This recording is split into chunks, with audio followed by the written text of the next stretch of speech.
I know you run your own podcast, and what I've discovered about podcasts is they're a great way to network, in the essence that you're having a chat for 30 minutes to an hour, and you're asking about what they do, and obviously this is what we're doing today, right now, is what does Lane do, and how does he go about it, and then the discussion also is how can we help each other, without any agenda, but it's essentially that's what we're trying to do. So, how does the podcast work for you in that way? Does it work quite well?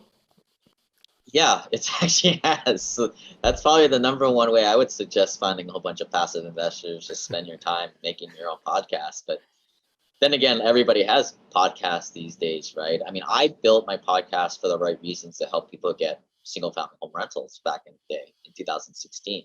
Yep. I personally was kind of going through the transition to be more of an accredited investor, but through this journey, people could see my progress in real time. And look, for some reason, people trust me when they see that, right? I mean, it's the real deal.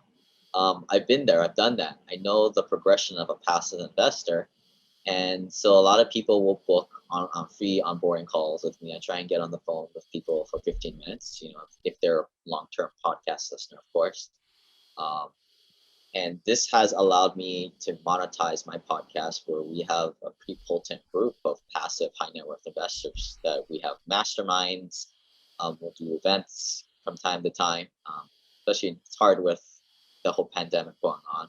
Yep. But passive investors need passive investors. They don't need to go to some like stupid real estate conference that to me are a bunch of fake gurus out there. Oh, They absolutely. need to find in a closed group environment, in sort of a virtual country club setting where it's safe, where they can let their guard down and interact with other high net worth passive investors and talk and build relationships to, in turn, figure out what are the best practices for tax, legal, infinite banking, what deals to go into, who to invest with, right? Who not to invest with. Right? This will never be on a website.